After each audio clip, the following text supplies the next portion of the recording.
حيرج من جاي عذيبه يقلب علي نذر لو ما عاد يبقى معي صحيب ما خويت ناس مال هذا الوفاء عبه السلام صح لسانك صح لسانك ما جبت لنا عاد من هالغزلان اللي صدت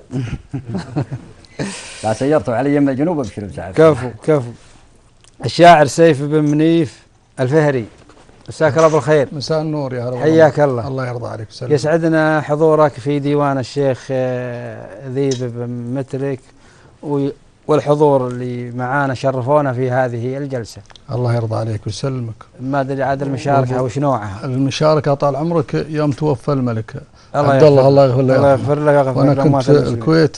نعم. تهيأت لي بيتين وتعرف. نعم. ولا تمرنا لهم حق علينا. نعم يستاهلون. اقول انست في قلبي زواعيج وطعون ودرت بي الدنيا وانا في مكاني.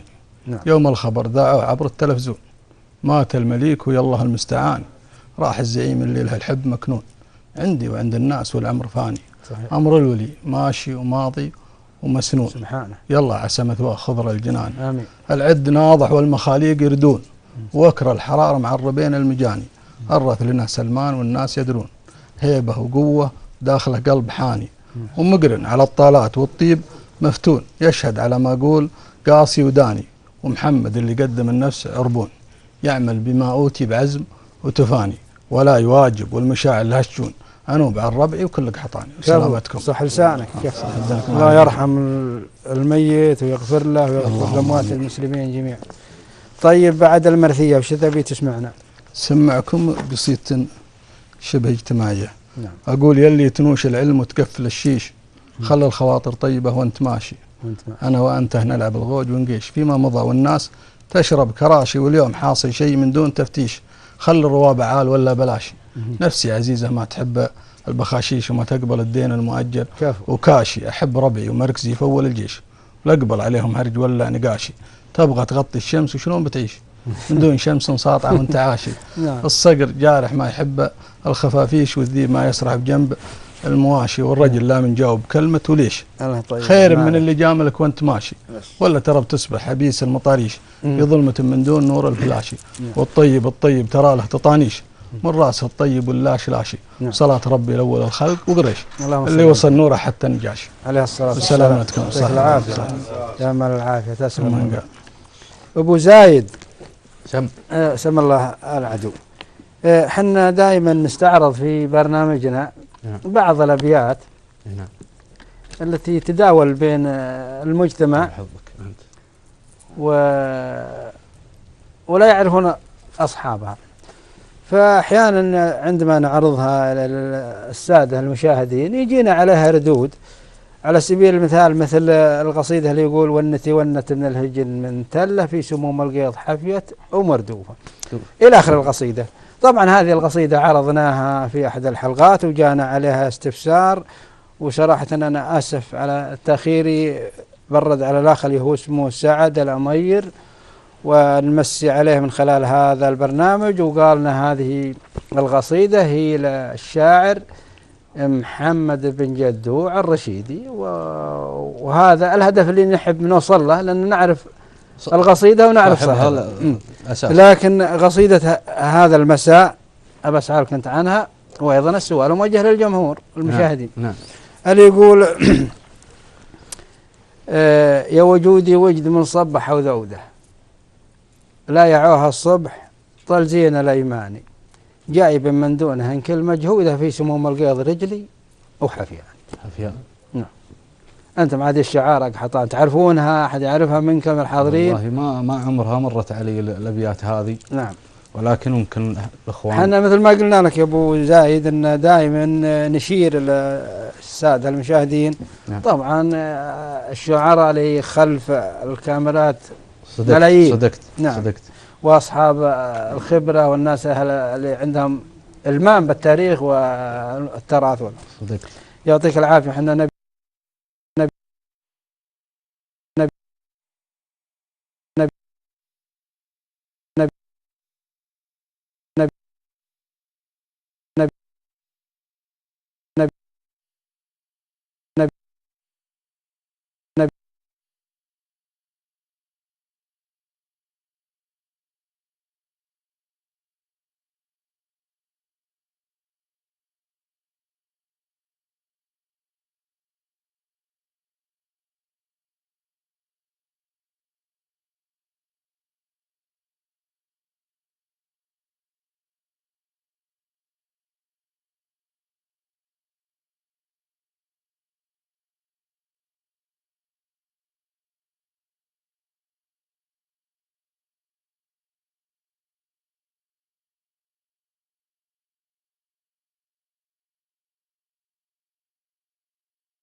أسعد الله مساكم جميعا مشاهدينا الأعزاء، أهلا ومرحبا بلقاكم من خلال برنامجكم المعتاد فنجال وعلوم رجال.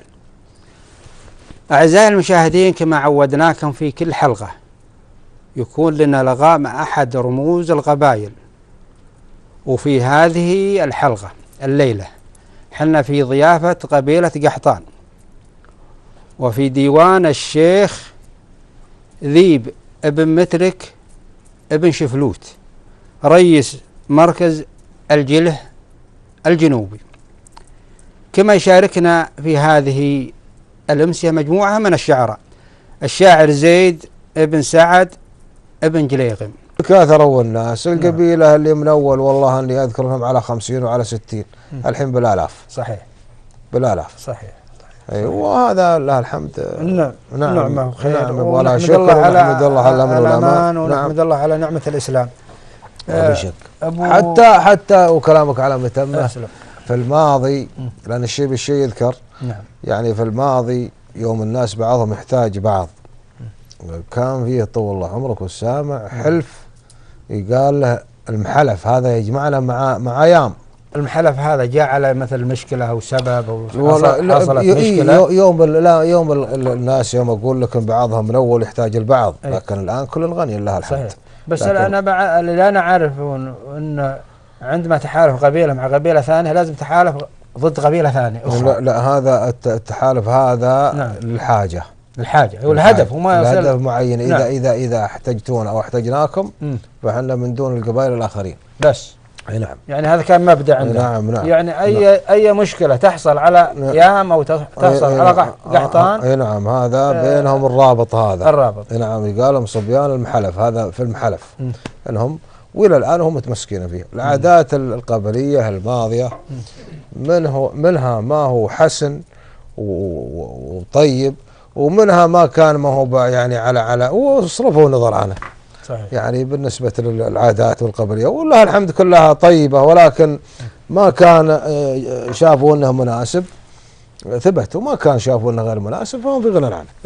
احنا قلنا ما تعمقنا في بعض الأسئلة معك، بغينا نسأل عن بعض العادات والسلوم عند قبيلة قحطان. نعم.